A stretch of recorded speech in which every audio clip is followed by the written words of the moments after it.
So about uh, probably 10 or 15 years ago, I had a couple come to me, and they lived in Anaheim, and my Hmm. office at the time was in Yorba Linda. I loved that Oh area. yeah, It was a great place to work.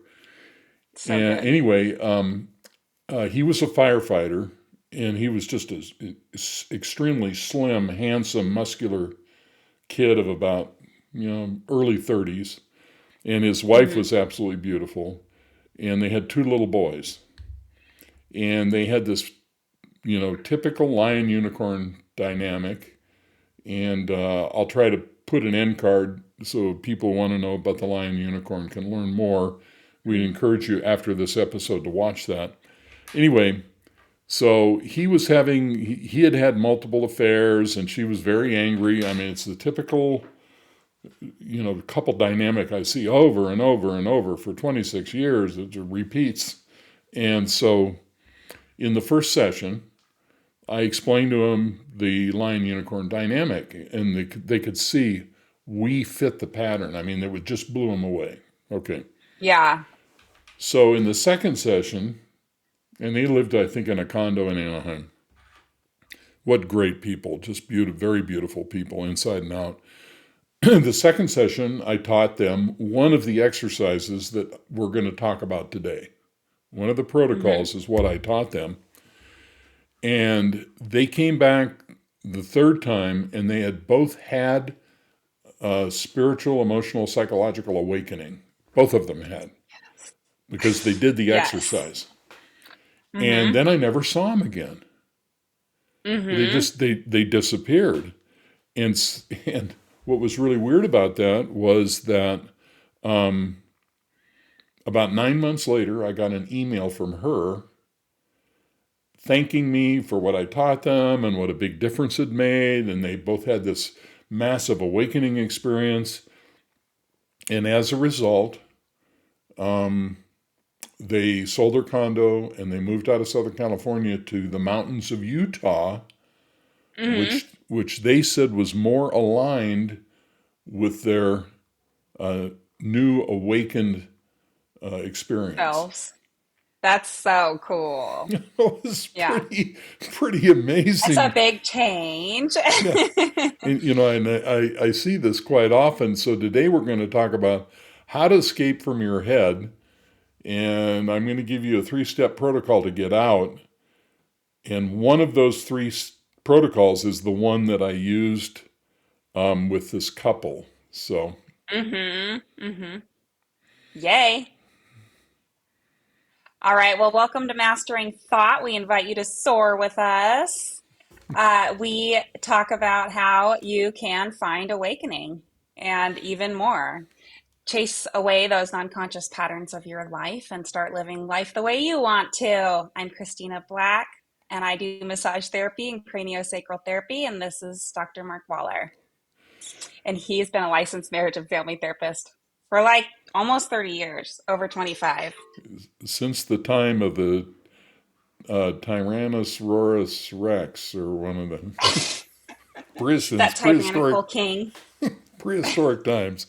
All right, so what's the first protocol? The first protocol I call the flicker, Flicker.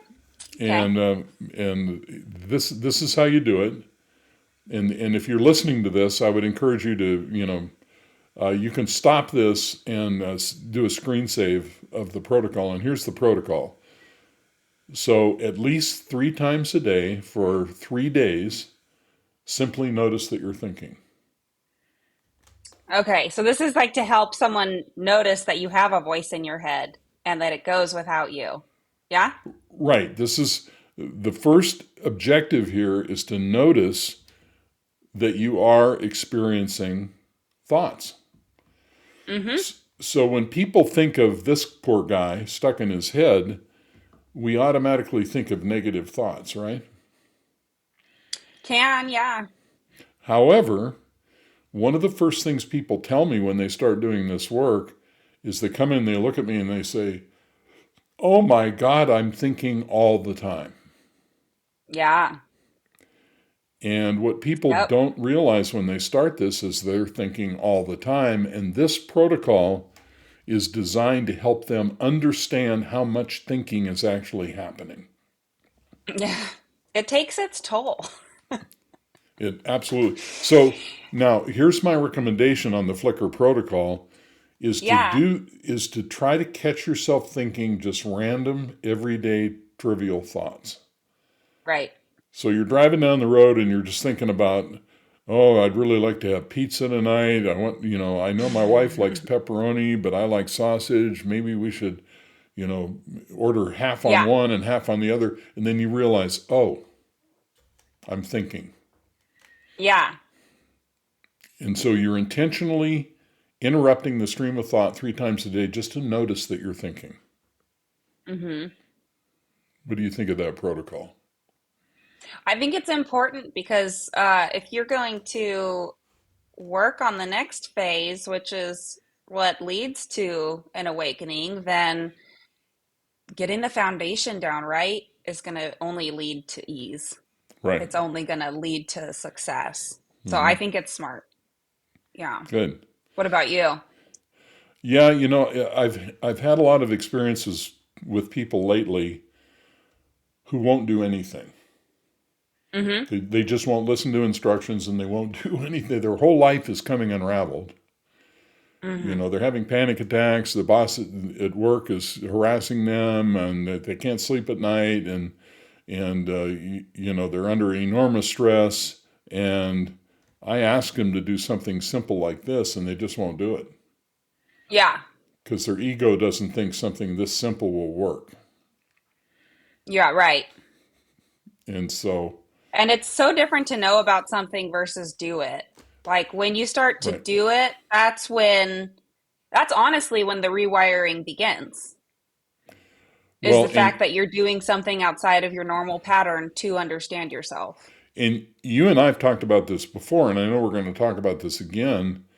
But I think even in your own experience, you didn't have to do too much of this before you experienced this massive change. Absolutely. Yeah, just understanding that it was the voice that talked to me in my Right. head using my voice. It was like, oh, okay, that's not me ever. That's like it's one tiny part of my brain that happens to have Mm-hmm. a microphone. You know, But like that's it. my point about that was that you didn't have to do it for very long. No. It was days, not weeks. Yeah. Well, for me too, when I understand why something works, Uh huh. uh I think just the knowledge of it begins to make it more possible. Right. I mean, maybe that sounds dumb to say, but I really see it out when I am in life. Just I can live the same day, add one piece of information, and then relive that same day, and that really changes my experience of the day. You know? Excellent. Yeah. So I'll get back to some more examples of that later. But here is uh, the trace protocol. And I skipped over a slide. This is the trace protocol. And so the trace protocol involves at least 3 times a day for 3 days to write down the first letter of the first word of the first thought that you notice. Hmm. Now, And so this is more identification of that voice. Seems yes, like. what this is doing is it's forcing you to look. Yeah. You can't write down the first letter of the first word of the first thought without noticing your thinking. Right. So what we're trying to do here is kind of overcome that tendency to be on autopilot. Yeah, you're making a disruption from the normal. Okay. Now, this reminds me a little bit about a very famous awakened teacher. Her name was Byron Katie. And Byron Katie was, I'm probably going to misrepresent this. It's been so long since I've read her books. But she was kind of like a welfare mom in Victorville or Barstow, somewhere in the high desert. Hmm. And she had a couple kids, and she woke up one morning and there was a cockroach crawling across the floor. Hmm. And she had this thought in her head: I hate cockroaches. And she stopped and she said, "Wait a minute, is that true? Do I even hate cockroaches? Why am I thinking this?" And Yeah. she's, and I'm, this is probably the wrong time frame, but I think she said she spent the next year writing down every thought she had. And she had this massive awakening and had Hmm. written a number of books, and I really admire her. Wow. But this is That's what the interesting. trace That's cool. protocol is all about: is to force you to be an observer of your thought, so you're able to write down the first letter of the first word of the first thought. Oh, I see. I misspelled first. Oh, God, Of the fist thought. the fifth thought. Mm. Um, okay, so one thing that my brain is playing with here is that I think it might be helpful to like set yourself up, whoever might be doing this, or for myself to like set myself up with either a sheet of paper or a notepad or like a notes thing on my phone or whatever Mhm. gets me to actually do it, and then like have a visual of it too. Because for me personally, when I see something, it imprints in my memory. And so, like, because this is a new habit I would be doing, Mm-hmm. then to see a page on the fridge or a notes in my phone or a text from myself of that would reinforce it, I think, like that Mm-hmm. I want to be doing this for the next few days. Okay, great. Okay, so now the third. I would actually Go ahead. really love to invite whoever's listening to like comment ideas too about this. Like, however, you can actually get yourself to do it because it's easy to go, oh, sure, I'll do that, and then forget. That's interesting you brought that up, because I'll never forget. I had a couple I was working with a number of years ago, and I was trying to teach them protocol number three, the one we're about to talk about, Yeah. which is really critical. And I said, they came in and I said, "So how are you doing on the exercise that I gave you?" And she says, I mean, their, their relationship is a complete mess. And she says to me, "Oh, I hadn't had time to do it. I have a lot on my plate." And I said to Yeah. her, "Well, I'm trying to save your marriage. What's on your plate?" I know that was kind of unkind, but she wasn't offended because she didn't even hear me. Oh, really? No, it just went right over her Two in her own head. world. Yeah. I mean, sometimes it's those hard, honest, loving, even though they're tough questions. It's true. All right, so now I'm going to introduce the lovely Christina, who is going to explain our third protocol. Oh, Mm. let me set it up Moment first. mindfulness. This is Okay. we call this moment mindfulness. It's the vanish protocol. And take it away, Christina. Well, so I love that you call it the Vanish Protocol because what it does is makes that voice in your head vanish for periods of time. So here's how you do it. You can sit with your eyes open or stand, but it's just that you're in a calm and alert state. Then you wait for that voice that you've become recently familiar with to speak to you. And you just notice that you had a thought. That's it. It actually shuts down the part of your brain that does the speaking to you. And how you would turn it back on, aka why these are do nots, is if you analyze your thought, talk back to the thought, wonder where it came from. Those kinds of things re engage that voice in your head. So you're done when you notice the thought. And I'm really excited to use this graphic from our site, Mark. Why don't you explain what site you're talking about? Yeah, so we love to be there for people as they go through their awakening experience, and there's even more boxes to open from there. But we do not want you to be alone. We have made a site to where you can be with like-minded people who are on this journey, same journey you are, and we can all help each other grow. And So that you can site, find that. Yep, you can find that if you scan this QR code. There's going to be a few questions on there when you click on it, and you can get in touch with us and we can take you on the next leg of your journey. The community is called Thought Masters, and that's where you'll find that diagram, which Christina put together. It just blew me away. It's so elegant yet so simple. The way you've I love explained it, visual stuff. Thank you. Thank you very and much. And I really like coloring pages too. I think that it's a nice way to meditate on something as you're relaxing your brain. and don't worry about the QR code if that kind of hits you wrong. The link to check out the Thought Masters online community will be in the description below. Yeah, we're excited to have you there. It's been a really nice group of people so far. So let's keep growing. So this is moment mindfulness. You just sit with your eyes open, wait for the next thought, and then we're talking about an everyday thought, not a negative thought. True. What's an everyday thought? Oh, I need to trim my beard tomorrow, or I I wonder how have to hot put it's my going to be. AirPod back in the case. There you go. I got to remember to charge my earpod or my Yeah. laptop. Yeah, or my laptop. That's mine. That should be mine. And the instant you notice the thought, you'll notice that it completely stops.